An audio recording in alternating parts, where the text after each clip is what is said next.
The Lord be with you. And with your spirit. A reading from the Holy Gospel according to St. John. Glory to you, O Lord. John the Baptist said to his disciples, "See, he who comes from above is above all others.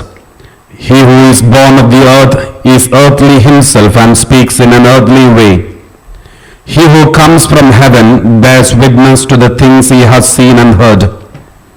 Even his testimony is not accepted, though all who do accept his testimony are attesting the truthfulness of God, since he whom God has sent speaks God's own words. God gives him the Spirit without reserve. The Father loves the Son and has entrusted everything to him. Anyone who believes in the Son has eternal life. But anyone who refuses to believe in the Son will never see life. The anger of God stays on him." The Gospel of the Lord. Praise to you, Lord Jesus. Lord Jesus Christ. My dear brothers and sisters, as we are reflecting today during this homily, today I would like to speak to you about a very controversial subject, and which is a very hot subject in these days. The subject is this: does God punish anyone? Where is God when innocent people are suffering? What does God do now when the whole world is suffering? Why God seems to be silent?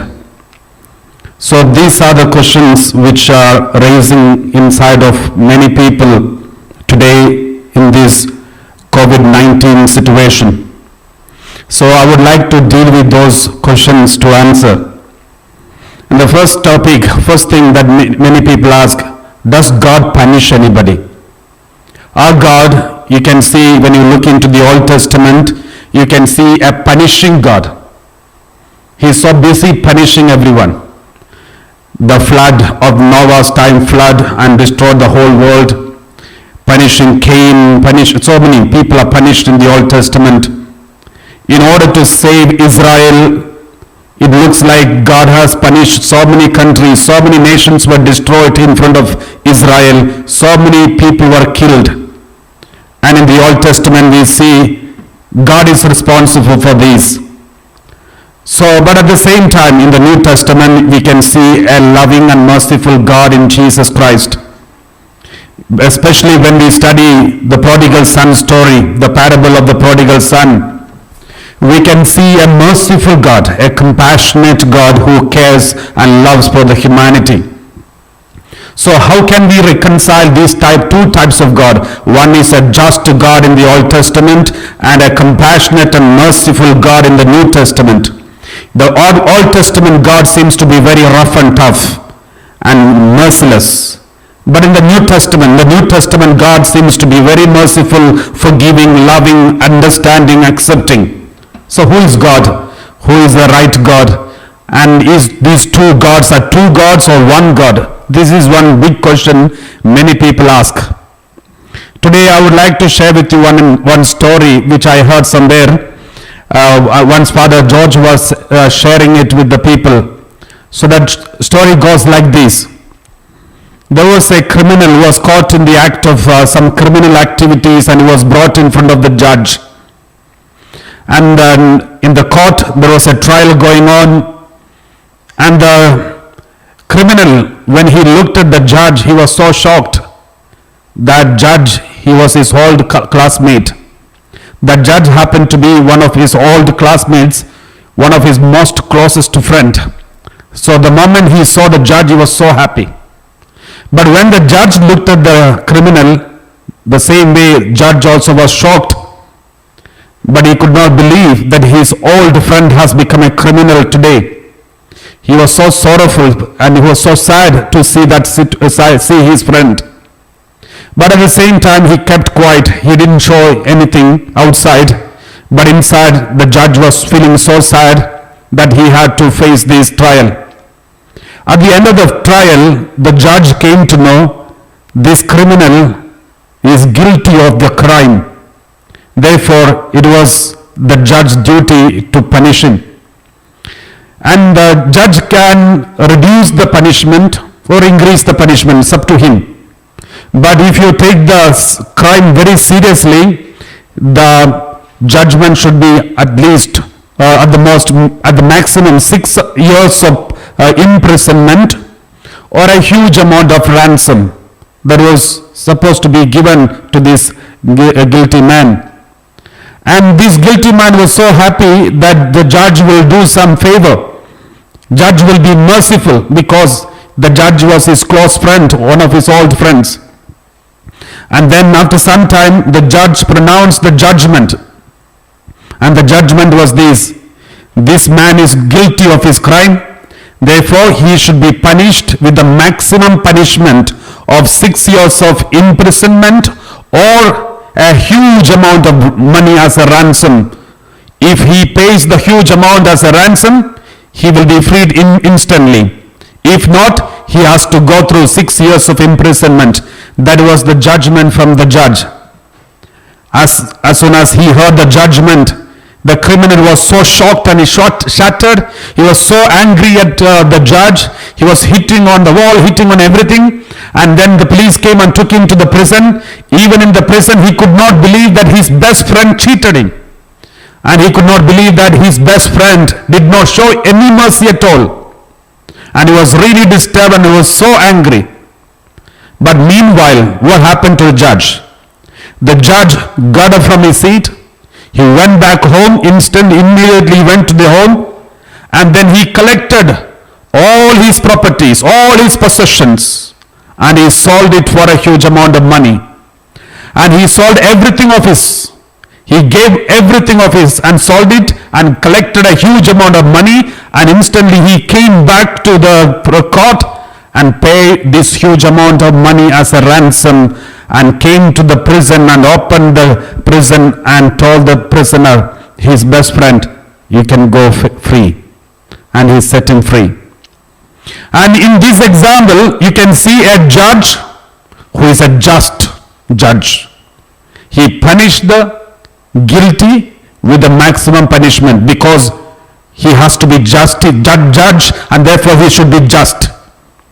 But at the same time, what he did, he took all the punishment upon himself and freed his best friend in the prison. My dear brothers and sisters, the just judge is Old Testament, the merciful judge is New Testament. Both are one and the same God. The just judge from the Old Testament, since he is God, he has to be just, and he showed his justice. But he is so merciful and loving, therefore he took all the punishment upon himself. He carried the sins of the whole world upon his shoulder. And he went to the Mount Calvary, and he died on the Mount Calvary, and he told you and me, my children, my best friends, you are set free. You go in peace. I have taken all the punishment which you are supposed to go through. Now you are set free. This is the meaning of the sacrifice of Jesus on Mount Calvary, my dear brothers and sisters. We have to understand, therefore, we Christians are believing in a God who is so merciful and taking all the punishment upon himself, but never allow us to be punished. And this is the fact that we all need to believe. We do not believe in a God who is coming with a stick and attacking us for every mistake, every sin, coming and attacking and punishing us. We don't believe in such God. Yes, our God disciplines us, but he never punishes.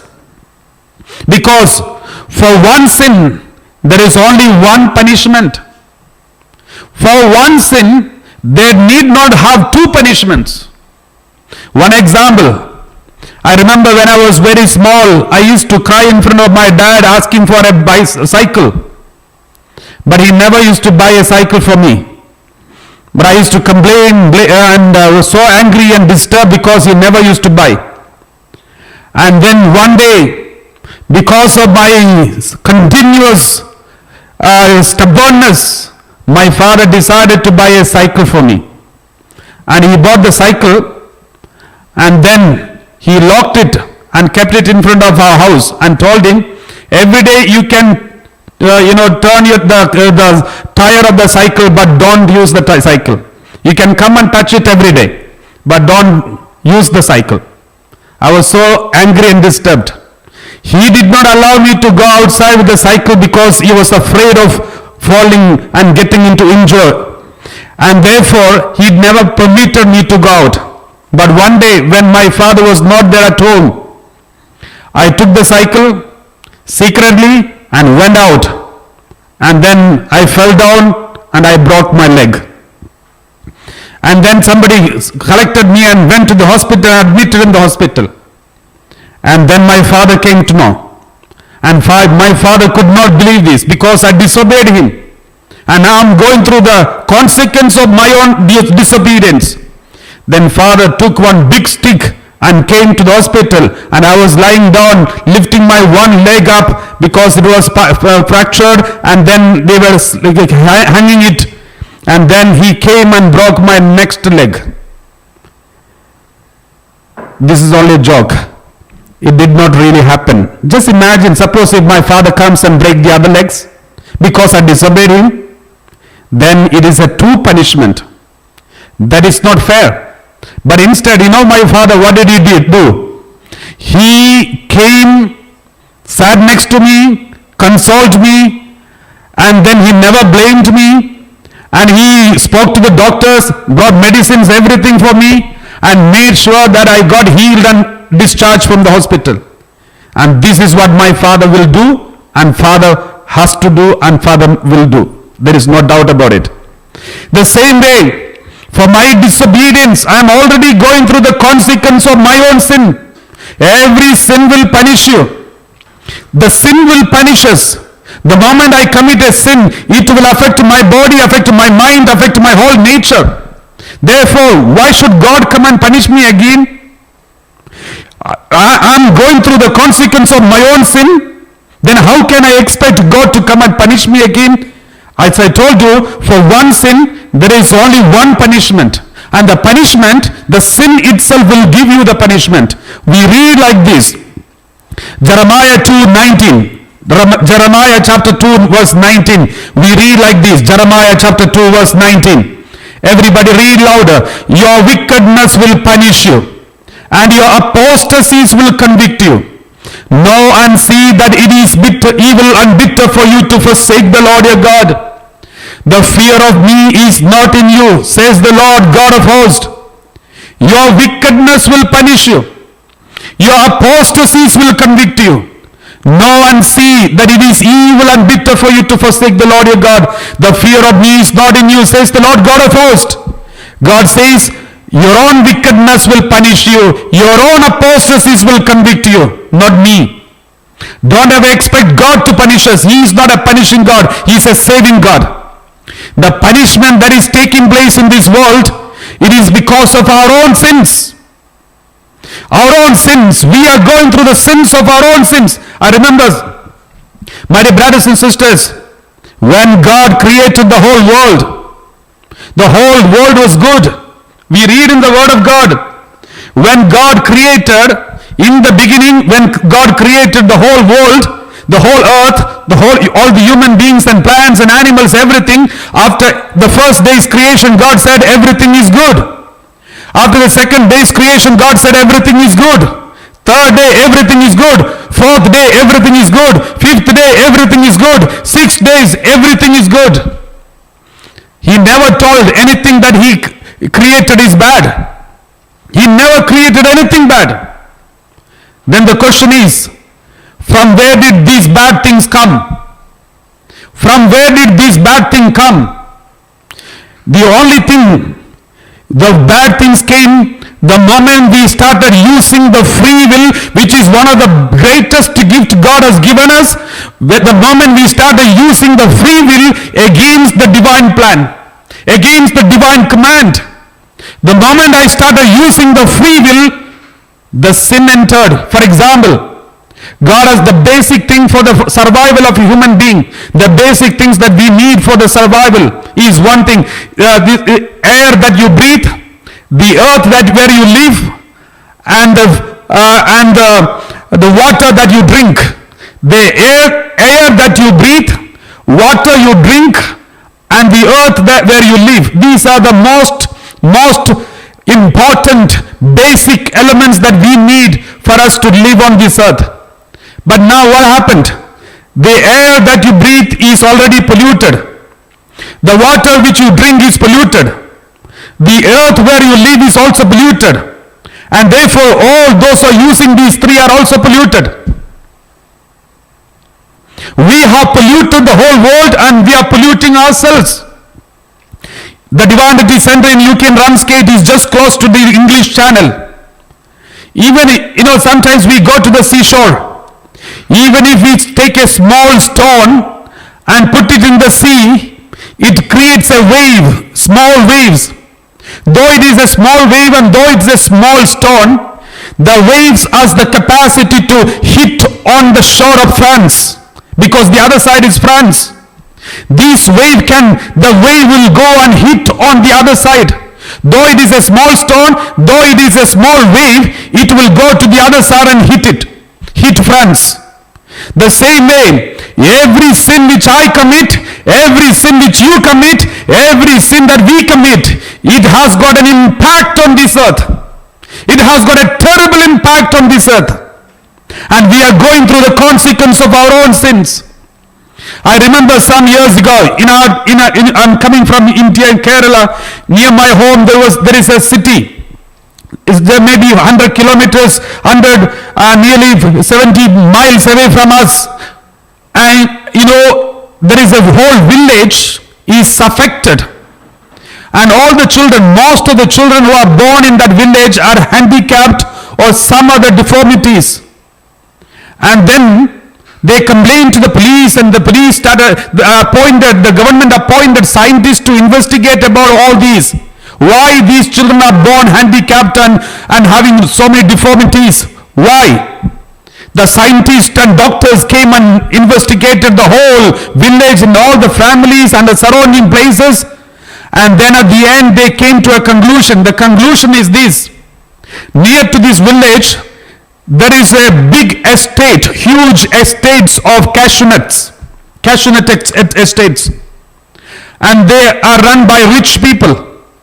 They sprinkled endosulfan, is a very dangerous pesticide. They sprinkled endosulfan excessively in these cashew nut for the estates. As a result, when the rain comes, all these poisonous pesticides, all these poisonous things, they goes to the river, goes to the well and bringing water, and the people started consuming it, and it affected their genes, the DNA, the whole body, the whole system. As a result, when they give birth to the children, they are born with all these kinds of problems. My dear brothers and sisters, can you see how the innocent people are suffering because of the mistakes of some other people? So many innocent people are suffering. So many people are falling into many kind of problems, sicknesses, because of the human greed. Our own sins are bringing consequences. And after, when these consequences taking place, we look at God and say, blame God. We are blaming God, as if God is responsible for this. My dear brothers and sisters, the biggest injustice that we human beings are doing is, we are responsible for all the evil things that are taking place on earth, and we are blaming a loving and merciful God for it. We are blaming a loving and merciful God for these evil things that we are producing because of our greed. This is the biggest injustice that we do to our Lord Jesus. Our God always is a victim of injustice. You can see on Mount Calvary, the victim of injustice. God is the victim of injustice. He always does the best for us, but we are giving the worst for him. We are giving the worst for him. For every evil thing that we do, we are giving responsibility in the hands of God. We don't pray, we don't love, we don't obey the commandments of God, and we are not ready to read Bible, we are not ready to follow anything of the God. But when evil things happens, we blame God. There are people who don't even believe in God, but when evil things happens, they say God is responsible. My dear brothers and sisters, this is injustice to God. Remember, we are the reason. But what does God does when all these evil things takes place in this world? What does God do? Do you think God is hiding or closing his hands and like this and standing and watching? No. Our God does the beautiful thing. Here we read like this in the word of God. Romans 8:28. Romans 8:28. Let us read like this. Romans 8:28. We know that all things work together for good for those who love God, who are called according to his purpose. We know that all things work together for good for those who love God, who are called according to his purpose. If you are ready to join with Jesus, if you are ready to cooperate with God, God can change all these so-called evil things which we are producing, the consequences of our own sins. God can turn everything into good. I'll give you an example.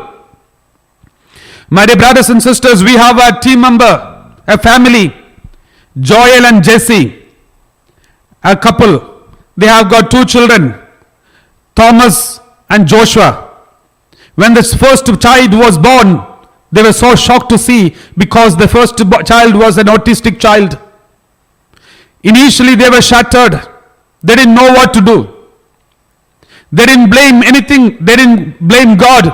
But instead, they brought the child and surrendered in the hands of God and said, God, if you give me this child, we accept this child as a blessing from your hand.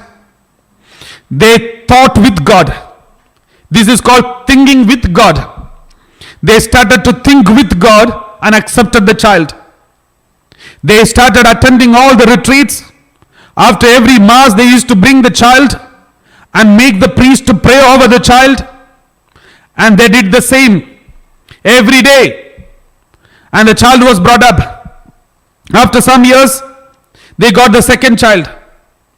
And they were happy. The second child was good in every sense. But after some days, they came to know the child is suffering from autism. Again, they were shattered. But they accepted it from the hands of God. They accepted this child from the hands of God wholeheartedly. They said, God, this child, these 2 children are the gift of God and we accept it from you. Now let me tell you, to make the long story short, now these children are grown up. The elder one is around 14 and the second one is, Joshua is 12 years old, almost around 12 years old. They were initially, both of them were in the special school. But because of the continuous prayer and dependency on God, because they used to take these children every day for the mass, make sure that every priest pray over them and bless them. Every time when they meet a priest, they make sure that the priest bless the children. Now, both of them were shifted to a normal school. They got best performing children from the award from the school. Not only that, they are taking care of every household matters. They are not worried about these children. The parents are not worried about the children. They do everything that is needed. They are not at all a disturbance for the parents. Not only that, the second child, who is only 12 years old, he knows the whole Bible by heart. Every time if you ask him for any message, he will give the word of God as a message exactly connected to what you're thinking in your mind. There are so many people who are calling them and asking for the message of the word of God, and he is giving word of God messages. And this family has gone to different countries already and preached the gospel to seminaries, convents, and also to the priest. They have given retreats and given testimonies in front of thousands, in front of so many religious nuns and priests. And they have given, and hundreds of religious nuns were used to stand there standing in the queue in front of this 12 years old boy just to get the message of the Lord. And he used to give the word of God as a message exactly connected to their life. It used to lead them to repentance. My dear brothers and sisters, when I ask these parents, what do you think about your children? When you got the children, these two children, initially you were shocked, but now what do you think? They, with tears in their high eyes, tears of joy, they said, these two children are the biggest blessing God has given us. Because of these children, we are able to evangelize hundreds and thousands of people. And because of these children, we were able to go to different countries to preach and share the word of God. And because of these children, many other families have thanked God and glorified God. Therefore, we are so happy to see these children are a blessing for so many people. Even today, they are helping so many families. My dear brothers and sisters, let human beings do evil in this world, but God is turning everything into good. This is the greatness of God. My dear brothers and sisters, we do not know why and how COVID-19 started on this earth. Some people blame some countries. Some people blame some scientists. Some people think it is leaked out of some experimentations. We don't know. We don't know yet. But one thing we know. The human greed is increasing day by day. We are so greedy. We know every medicine, because of the greediness of human beings, we are producing fake medicine. There are lots of fake medicines are available. Every vegetable, we use dangerous, poisonous pesticides. In every fruit, we are using pesticides because we are so greedy. As a result of all these, sicknesses are increasing day by day. Some years ago, cancer was a rare sickness. Some years ago, cancer was a rare sickness. But now it has become very common. In most of the families, there are people with cancer. My dear brothers and sisters, lots of so many innocent people are suffering because of this. Who are responsible? The easy way, just blame God. But the truth, we all are responsible. We all, humanity is responsible. We want to escape from taking the responsibility. Therefore, the easy way, blame God. Because He is so merciful to accept all the blame. My dear brothers and sisters, be sensible and be truthful. We have to show justice even to God. There is no meaning in putting all injustice to God. We have to be just. Not only in front of our neighbors, but also in front of the Almighty God who created us. He needs some justice from us. Because He never insulted anyone. He never want to kill anyone. He never want to destroy anyone. He came to this earth. He healed everybody. He consoled all those who are crying. All the women who are crying, He came and said, "Woman, why are you weeping?" And He consoled them. He healed everyone and raised people from death. And He said, "Do not be afraid, do not be afraid, do not be afraid." Every time God comes in front of the human being, He has only one message: do not be afraid. Peace be with you. Our God is a God who gives us peace. He never threatens you. He never gets angry with you. He will never chase you out. The word of God says, all those who come to me, I will never reject them. Therefore, my dear brothers and sisters, we have to show justice to God. Let us read some passages in the Bible. In the Bible, we know there are so many people who are victims of injustice. We know Old Testament Joseph. He was attacked by his own elder brothers. All of them wanted to kill him. But somehow God saved him, and then the brothers sold him as a slave. Later, Joseph was sold to Egypt, and Egypt, where he became a servant in Potiphar's house. Later, he became the prime minister of Egypt. God was there with him, though the whole world did evil to him, though his brothers did evil to him, his co-companions did evil to him, Potiphar did evil to him. God was with him, never did evil to him, but instead God led him to the prime ministership of Egypt. under Pharaoh. Let us read from the Bible what happened. When he was the prime minister of Egypt, he was taking control of the whole country. There was famine everywhere.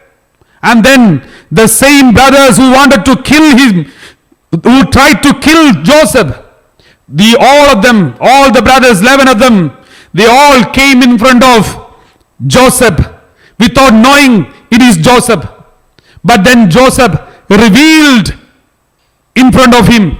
We read like this, Genesis chapter 50 verse 20. Genesis chapter 50 verse 20. We read like this. Joseph said to his brothers, even though you intended to do harm to me, God intended it for good, in order to preserve a numerous people as he is doing today. The word of God is very clear. Even though you intended to do harm to me, God intended it for good. Keep this word of God in your mind. Even though the humanity intended to do harm to the whole world, God intended it for good. This is the message today, my dear brothers and sisters. All those who are having a question mark in front of you looking at the COVID-19, my dear brothers and sisters, we created these calamities. We are inflicting human being with all these financial crisis, lack of food, and all this. God created enough and more food on this earth, but because of our greed, we are destroying the whole humanity, destroying every food and everything. We are spoiling it, the quality. We are using all pesticides. We are creating fake ones, and we are going through the consequence. But God, what does God do? He is turning everything into good. Even this COVID-19, though it is a terrible evil that is taking place in the humanity, there are thousands of good things are happening on this earth. Families are coming together. Parents are receiving the love of the children. Children are receiving the love of the parents. Husband is getting the time with the wife, and wife is getting time with the husband. The families are united. Pollution is reduced. The animals in the forest are rejoicing and enjoying. They get freedom. All the whole planet has got, restarting everything. There is lot of joy in this whole universe, maybe except for human beings.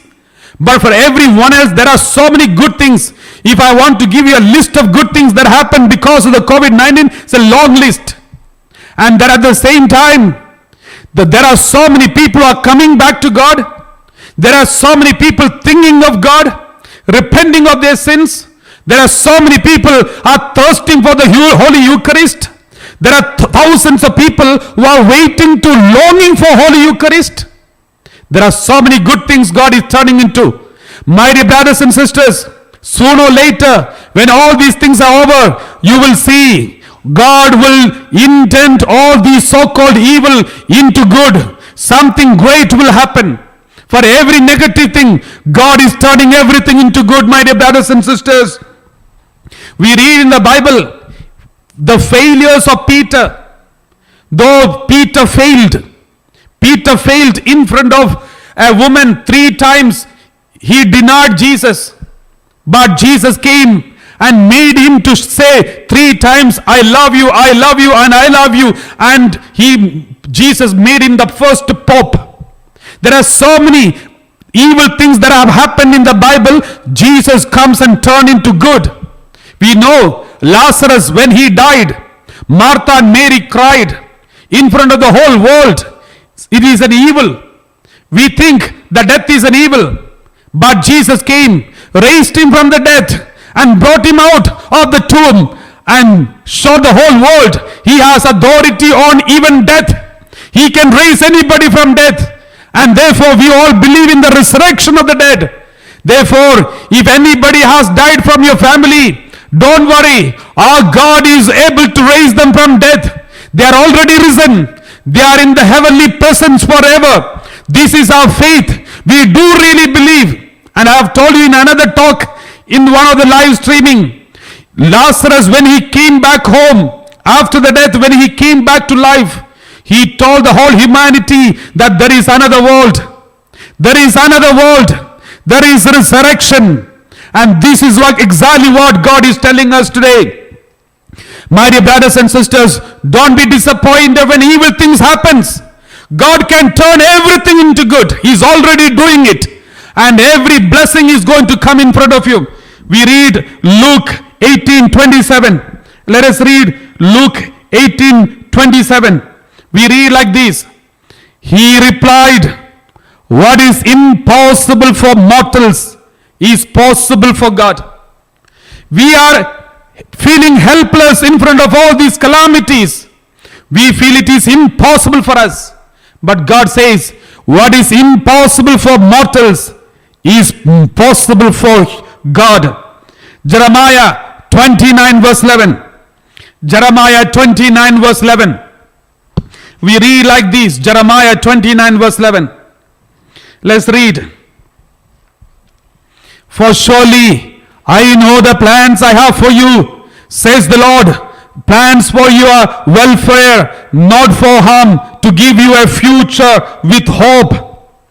2 Corinthians chapter 12 verse 7 onwards. 2 Corinthians chapter 12 verse 7 onwards.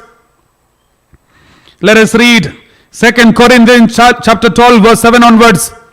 Even considering the exceptional character of the revelations, therefore, to keep me from being too elated, a thorn was given me in the flesh, a messenger of Satan to torment me, to keep me from being too elated.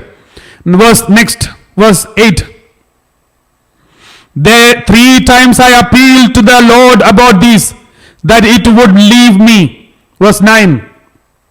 But he said to me, my grace is sufficient for you, for power is made perfect in weakness. Power is made perfect in weakness. All the weakness of the whole world, all the weakness of humanity, all the calamities that is taking place here, God is going to turn it into a power. This is what you see. We read, we all know in the Catholic Church, the manual for the Catholic Church is the blood of the martyrs. When a martyr dies in one place, then from there the church is getting bigger. The more the martyrs, the bigger the church. The church is born from the martyr's blood. The church is growing from the martyr's blood.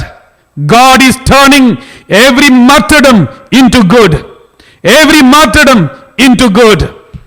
We all know when Saint Stephen died, there was a witness. His name was Saul. Saint Stephen could only save one person, that is Saul. Saul became Paul. And later, Paul saved millions. Paul saved millions. One martyr's blood saved millions. God is turning every evil which we create. God is turning everything into good. Remember this, my dear brothers and sisters. This is our God. In these moments of crisis, don't get disappointed. Don't get confused. We are in the right track. Continue holding on to God. Don't think against God. Think with God. Don't think against the church. Think with the church. Then you will be safe. The distance, Father George used to say, the distance between a believer and non-believer is the distance between the heart to brain. A distance between the believer and the non-believer is the distance between the heart and the brain. This is very important.